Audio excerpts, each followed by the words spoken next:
Hello friends, it's Amaria here. Time for another gym video as well as for another voiceover. And I love doing these voiceovers because they give me a chance to share some ideas, not just from my gym life, but also from my personal life. And that's something I'm going to take the opportunity to share with you guys in this video is an answer to a very frequently asked question is that how I got started into fitness. Because now you see this YouTube channel, there's a lot of people post daily videos and I'm all into science, all into this fitness world, but how did it all start? What was the trigger? So that's something I want to share with you guys here.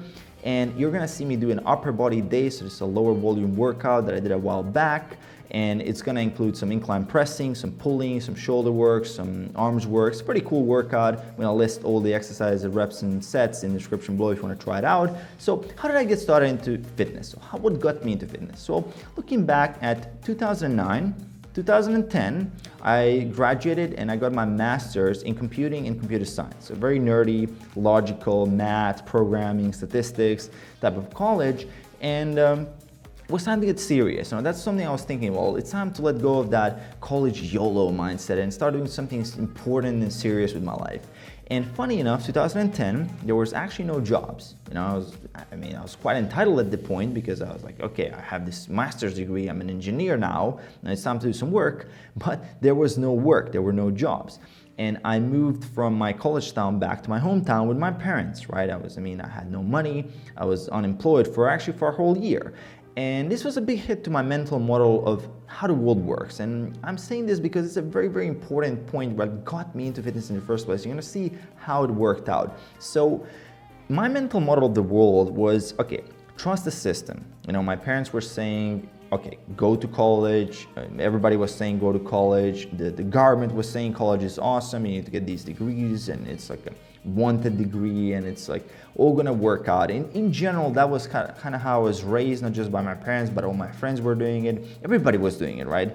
And I realized, well, the system might not be as bulletproof as people are saying. The system, I realized, doesn't owe me anything. I'm not putting in the work. I seriously, I thought, okay, I was so entitled, but nothing's happening. And it didn't matter if you got a degree or not. If you're not putting the work, nothing's gonna happen. And that was a very important moment for me because being a little bit disappointed by the system actually got me into the path to discover self-development. And one of my friends introduced me to the work of Anthony Robbins and Brian Tracy. So that was a very, very cool moment because I realized, well, if I take responsibility for my life, I can actually move forward, I can progress. And at the time, during college, I actually destroyed my health completely. I was more than 200 pounds at 5'10", no muscle mass, not a lot of experience weightlifting.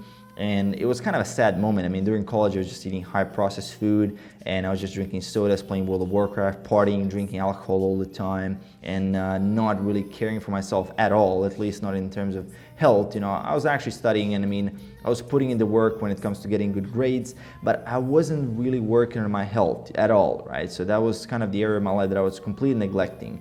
And when I got into self-development through the works of Anthony Robbins and Brian Tracy, I started reading books like Awaken the Giant Within and books that were really pushing the thing that, okay, take action, work on this area of your life, work on all your areas of your life, take responsibility for your actions.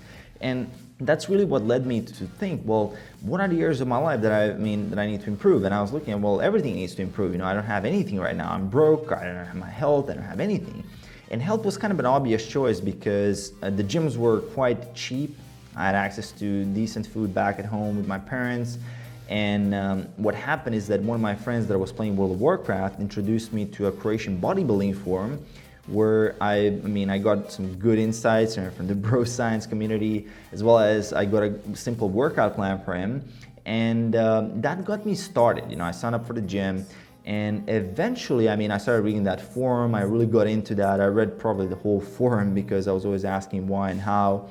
I wanted to kind of prove myself to the guys at the forum. And then coming back from that World of Warcraft time where I was really into forums and gaming, I realized that this is a very similar idea, but I'm the character, and the video game is life. That's kind of my mindset back in the day was, I just need to level up myself. It's kind of like, if you put in the work, if you put in the knowledge, if you learn the skills, and if you just keep improving, you're gonna level up yourself. And that was very interesting. That's kind of the mindset, and it really works like that. You know, if you put in the work and you're getting stronger, and I could measure my progress, I could quantify things as an engineer. That was very, very important for me to see that the numbers are going up or the weight is going down. There's always a clear path where to go.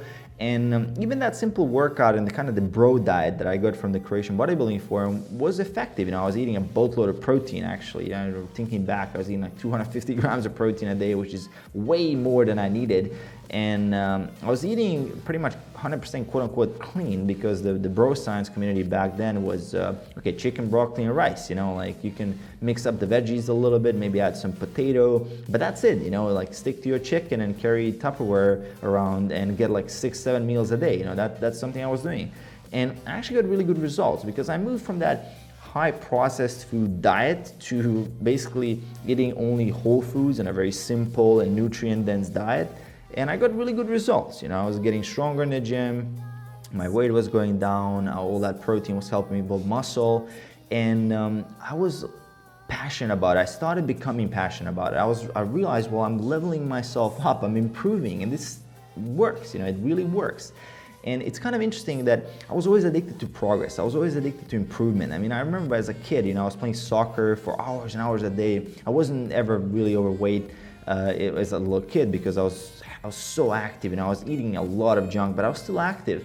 And I remember watching Dragon Ball Z. I was very passionate with when they're training, you know, the Vegeta and Goku, and like they're improving all the time. That also kind of, I guess, framed me that I always love to see improvement. I always watch movies where there's an improvement. I always like to watch the hero journey style films where there's always like a guy who's struggling and he's improving, and then he can overcome the obstacle. I'm kind of that guy who's addicted to progress. And gym was a perfect match for me, because I could see the progress happening. And aside from that, I was always very curious. So I was asking why and how to everybody. And that's what ultimately led me to discover the scientific community. And now I'm reading scientific papers, journals. I'm learning from guys like Brad Schoenfeld, from Alan Aragon, guys who are actually doing research. And you just keep asking that why and how.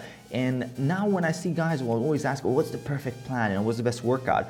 I didn't have the best workout, I didn't have the perfect plan, but I was just taking action and improving, because I knew if the action taking part is something that is the default. You know, you have to take action. Everything else is kind of added to that. Maybe I would have gotten better results if I had this type of knowledge. I mean, I'm sure that I would, but it doesn't really matter. I still got results, and I still got fantastic results because I was putting in a lot of work. I approached the whole thing with intensity. You know, I approached the whole thing with like, okay, I'm gonna get this done. I'm gonna be doing the best I can, and I don't want to disappoint myself. And I put a really high standard to myself, not for how many pounds of muscle am I gonna get, but I was putting a high standard on myself. I'm gonna be consistent. I'm gonna be putting in the work. And that's a very important mindset there, is that I didn't judge myself for the lack or I didn't really care for how many results, but I just wanted to be immersed and learn and progress. I was always moving to that growth mindset. I know if I didn't work on something out, I knew there was just a matter of time until I learned enough knowledge and until I experiment enough to find the solution. So I got out of that fixed mindset that was really holding me back, not just in health and fitness, but also in all my life, because I was always, before that, I was blaming the government, I was blaming people, blaming my environment. It's always someone else's fault for me not getting the results, for me being jobless, for me getting this and that. And eventually, I got a job, and then I did that job for a while, and I found that wasn't my passion as well. It didn't make me happy, so I moved on.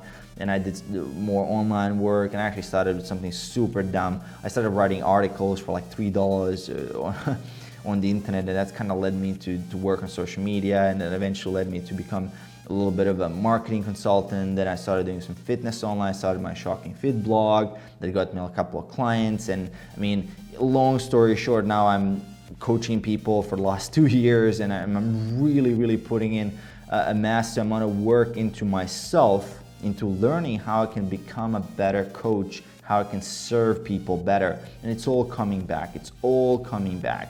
And I remember back in the day, I was writing articles. Nobody was even reading those articles, and they suck. If I read them now, they suck. But they improved my skills. I was getting better. I was on that journey to becoming better, and that's the most important part. It doesn't matter if you suck. It matters that you are still putting the work because you will ultimately get better. So that's kind of my story there. I mean, it's a short version. Hope you guys enjoyed. Let me know in the comments below how this resonated with you. Did you find any point in my story that you kind of like clicked and it's like, oh yeah, it's a similar thing happened to me? So let me know in the comments below. Aside from that, make sure to hit that subscribe button below to support the channel, and I'll see you guys in the next one. Peace.